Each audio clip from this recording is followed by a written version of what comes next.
Hello guys, how's it going? Just thought I'd make a video on my PC-98 collection. Been collecting for around half a year now. So I've managed to obtain this, what you see here. And yeah, I just thought I'd make a video on it. So for those of you who don't know, because the PC-98 is quite obscure, Japanese PC. The PC-98 is basically a Japanese version of an MS-DOS PC. So it runs MS-DOS, it runs a Japanese version of MS-DOS, which is essentially the same. I mean, there's a few differences, like the backslash and forward slash are replaced with the yen symbol when you're doing commands and stuff. And also the drive letters are a little different, but essentially you can see it as a region-locked version of MS-DOS. Which will only play, Japanese games and software. So I've got a couple of PC-98s here. I've got a PC-9821 V166, the PC-9821 Cs2, and this is the one I got originally. It has a 166 megahertz Pentium, 95 megs of RAM, and a Voodoo 2, which I installed myself. And the main reason I got it is because I wanted, a Windows 95 retro PC to play some of the early 3DFX games, like Tomb Raider, Resident Evil, Dino Crisis. But of course, it's also a PC-98, so it does play PC-98 games. Now the issue is, because it's from 1997 and it has a Pentium, a lot of these games either run too fast or they don't run at all.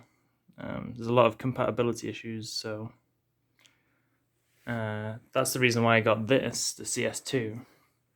Now CS2 is from 1994 and it has a 486 SX with that runs at 33 megahertz.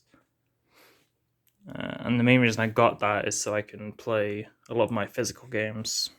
Because like I said, you get a lot of compatibility issues playing on, a PC from 1997. So this is the keyboard that came with the V166. As you can see, it's a little yellowed compared to this one. But this keyboard is actually quite unique. So as you can see, it says NEC up here. And you've got the QWERTY keyboard layout, but it's actually got katakana underneath. So you can type in katakana and hiragana, you can change it. This is the key for that. And then I believe Alt's been swapped for this graph key, or whatever that is. So there is some other keys, as you can see, that are different. And we got control and caps there. Stop and copy. I actually don't know what they do. I'm assuming copy copies, I don't know. And stop, I think, might just stop a program from running, maybe. But it is a bit of a unique keyboard, so if I can find the end here. So wrapped around, there we go. So this is the connector. It's quite hard to see if it's going to focus. No, I don't think it is. Anyway, it's a weird looking connector. There you go. It's it looks similar to a PS2 connector, but it's not.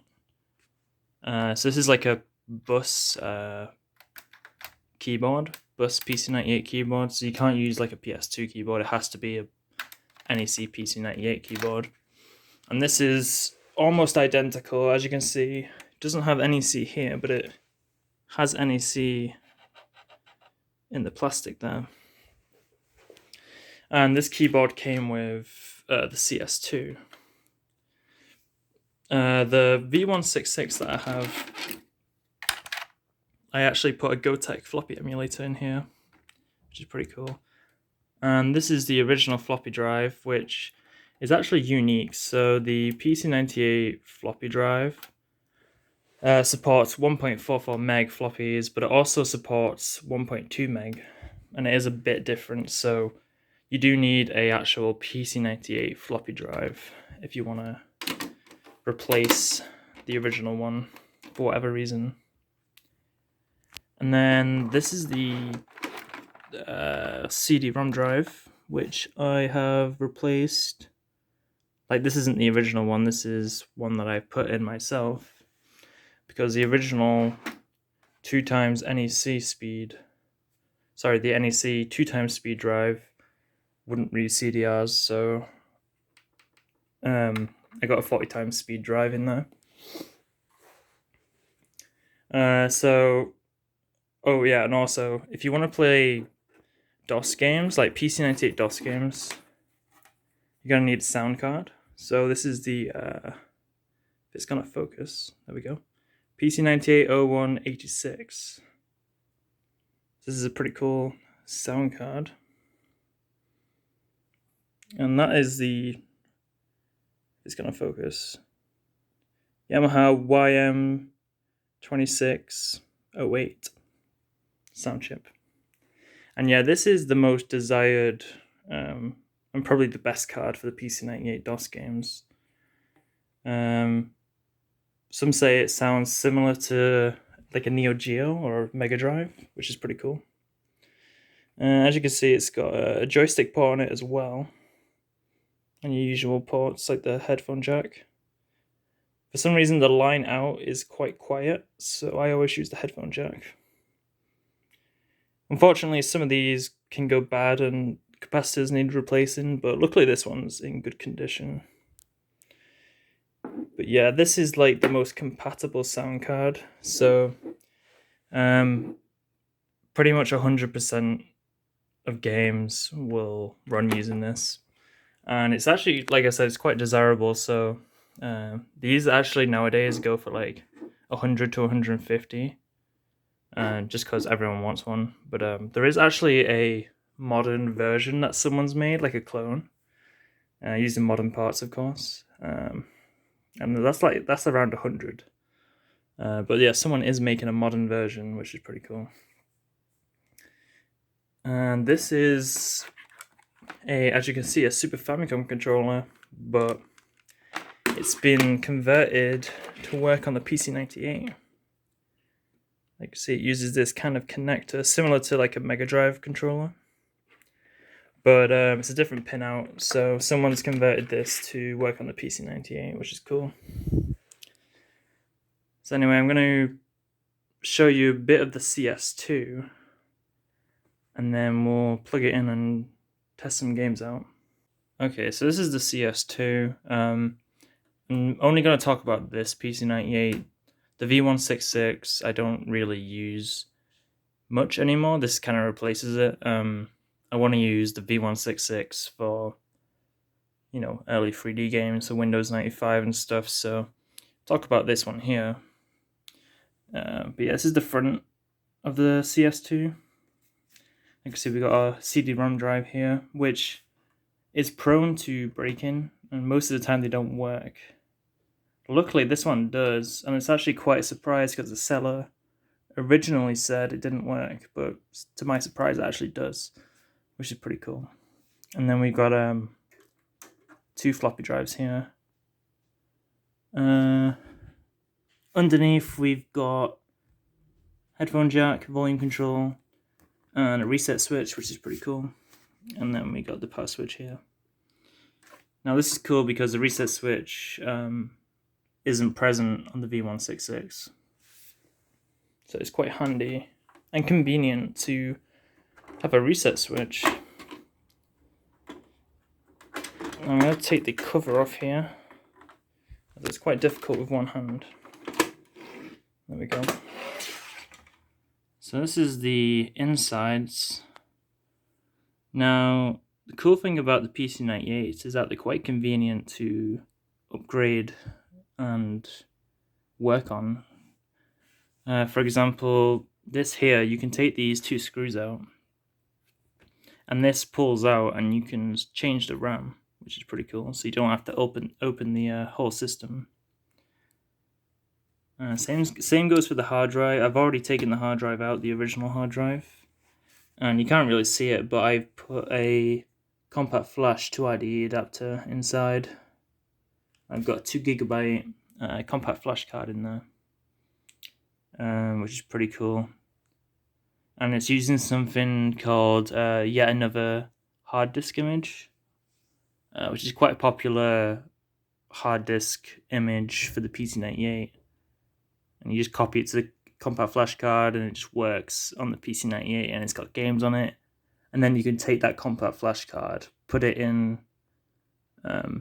your Windows 10 PC, and copy games to it, which is pretty cool. And this is the original hard drive, Western Digital Caviar 2340 from 1994. Like I said, this PC is from 1994, so I believe this is probably the original hard drive, and it's a 340 megabyte hard drive. And this is the back of the CS2. So this here is where you would put expansion cards. So you'd put something called a C-bus card, which is basically the Japanese PC-98 version of an ISA card. And they're a little bit different in design. I showed you one earlier. This is the 86 sound card. And it's simple. You literally just slide it in there like so. And then you just use these little kind of thumb screws, screw it in, and yeah, that's how easy it is. So I really like this design with the C-bus cards. Now, down here we've got the keyboard and mouse connector. As you can see, they look a little different, similar to PS2, but a little different. And like I said, they are unique. So you have to use specific keyboards and mice for this PC. And then we just got a printer port, analog RGB. Now this is a different connector, as you can see, but it is just VGA. So you can get a simple, adapter to work with a regular VGA cable. RS-232. Then the regular, the Japanese AC 100 volts kettle input, and also an output too for a monitor. And then down here we've actually got the sound card. So some PC-98s, as I mentioned, you will need a DOS sound card. Some of them actually have it built in. So this one has it built in, and that's the output there. And the reason why I actually have this sound card, I originally bought it for the V166, which doesn't have a DOS sound card.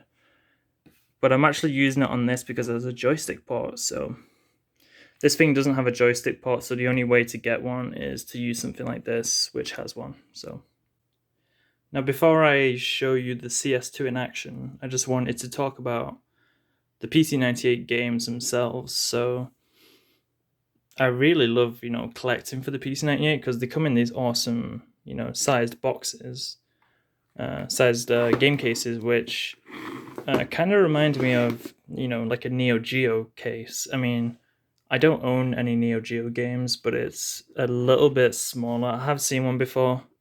This is just a bit smaller than a Neo Geo case, so it's actually quite big. And yeah, I can't really show you the back actually.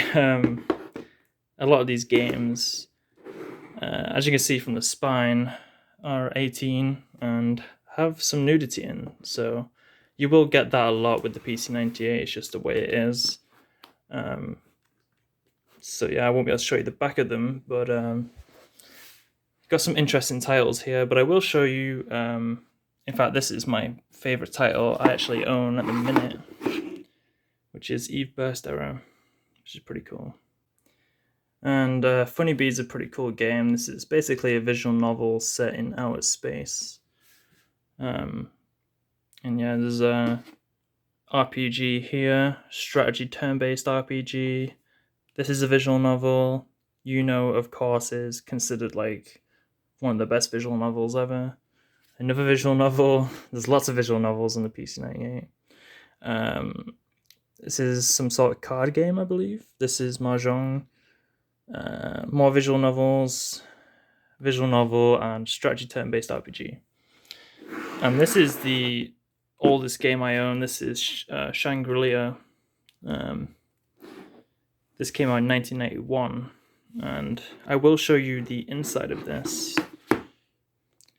Now I'm just going to show you what the inside of one of these looks like. Now they're all kind of different inside, they're not always laid out the same, but this is a pretty good example. So, and it's in a beautiful condition as well. So we got like a manual, some warranty cards. This is like an advertisement for other Elf games called the Elf lineup. You see some other games there. And then we got the floppy disks. Now unfortunately PC-98 games, well, any games on floppy disk, unfortunately, there's no way to tell if they actually work without testing them. So you could literally buy a sealed game and it won't actually work, and there'll just be nothing on the floppy disk. And of course, that's because of, you know, over the years these are gonna degrade and the data is gonna disappear, and there's not really much you can do about it. It just happens, and unfortunately, this is one of the games that doesn't work. But I really don't mind. I just love the artwork, and just owning the physical games is really cool. So yeah, that's Shangri-La. And that's only on 4 floppy disks. For example, Eve burst error here is most likely on quite a few. That's the manual. Yeah, this is on a much more, and this is a different kind of layout, so sometimes they're laid out like this. This is on 8 floppy disks, I think. So yeah, and you can get some PC-98 games on 5¼ inch floppy disk, and also CD as well, which is pretty cool. The other thing I kind of like is the fact that they're all uniform. So in the West, PC games are pretty much all over the place. You know, they're all different size boxes. You know, it's trying to stand out on the shelf and stuff. Where PC-98 games are pretty much all unique. All uniform, and you know, they all look the same. Kind of like PS2 games in a way. And I actually kind of like that about them. You can display them really nicely on a shelf, and yeah, they just look great. Okay, so I've got my CS2 hooked up now. I usually have it set up on this flight case here. So I'm going to boot it up and you'll hear a beep sound, and that's basically the signature PC-98 startup sound. Oops. There we go. And you'll see the memory counting there. Now, this has 16 megabytes total memory, and I believe by default it's 5 megabytes, so it's got an 11 megabyte upgrade. And this is, like I said before, the Yadi, you know, yet another disk image for the PC-98. So someone's made this, or I think a bunch of people have made this, and it's basically an interface, a launcher. So if I go on File Manager, we get this here, which has a nice background. And we can go on Games, and we got a bunch of games here. Now, a lot of these were already installed, and some of them I installed myself. And also some of them I actually installed myself off real physical floppy disks. And I'll give you an example. So this is Rusty. This is like quite a popular, well-known PC-98 game.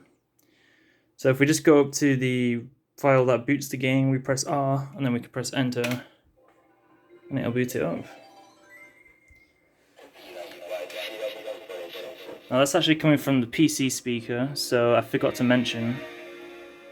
But this PC-98 actually has a speaker here and on the other side, so it has stereo speakers, which is pretty cool.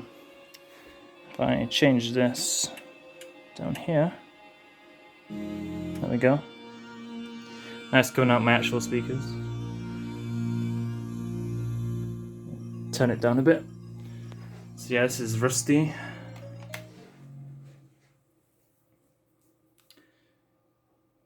So I'll just start. This is basically a Castlevania clone. And a lot of games on the PC-98 use the Z and the X as the action buttons, and the 8462 as the D-pad. Now it's going to be hard to play with one hand.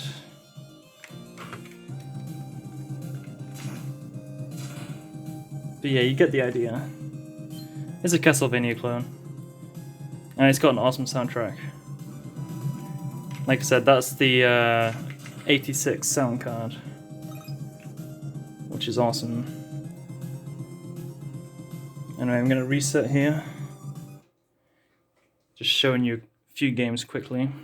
And that's me in the reflection.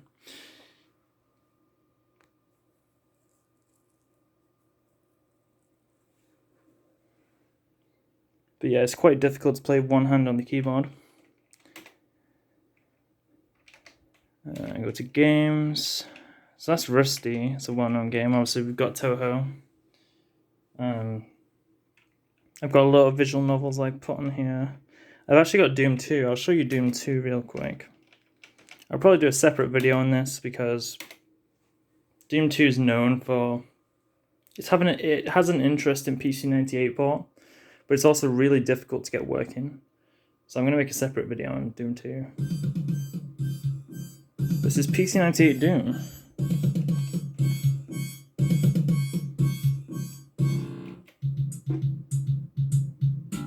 And it sounds awesome, to be honest. The soundtrack's a little different, but it does sound pretty cool on the PC-98. So yeah, there's many more games. There's loads of cool ones I'd love to show you, but it's difficult to play with one hand. But it gives you an idea of how it works. And this disk image is really useful. Like I said, you can put it, the compact flash card into your PC, copy games over. It's really easy. I will show you, where is it? Flame Zapper. This is a cool game. It's got a good soundtrack. It's a good example of the... Oh, is that the wrong one? Oh yeah, it's the wrong one. It's a good example of the 86 sound card, what it can do. This is a shoot 'em up.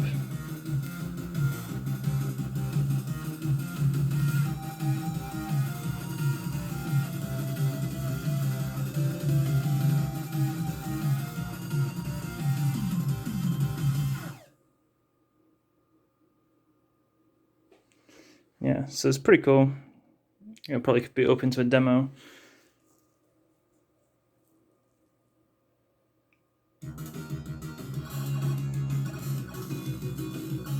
But this game is known for actually being quite demanding, so you do need a higher end PC-98. So the 486 does its job well, but you can see when a lot of things happen on the screen, it does slow down a bit.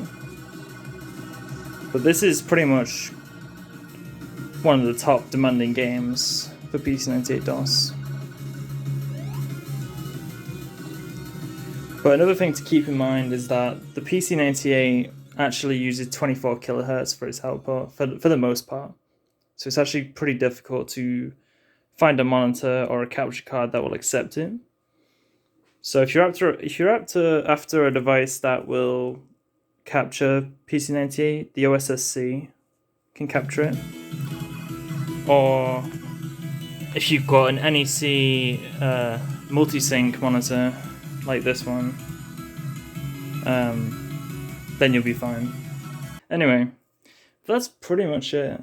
Hope that gives you an idea on the PC-98 and just to show you guys my collection so far. And if anyone's interested in getting into the PC-98, there is a Discord. Some really awesome guys on the Discord. If you need any help, they're more than happy to. And I'll put a link in the video description for an invite to the Discord. Yeah, I hope you guys enjoyed. Take care, everyone.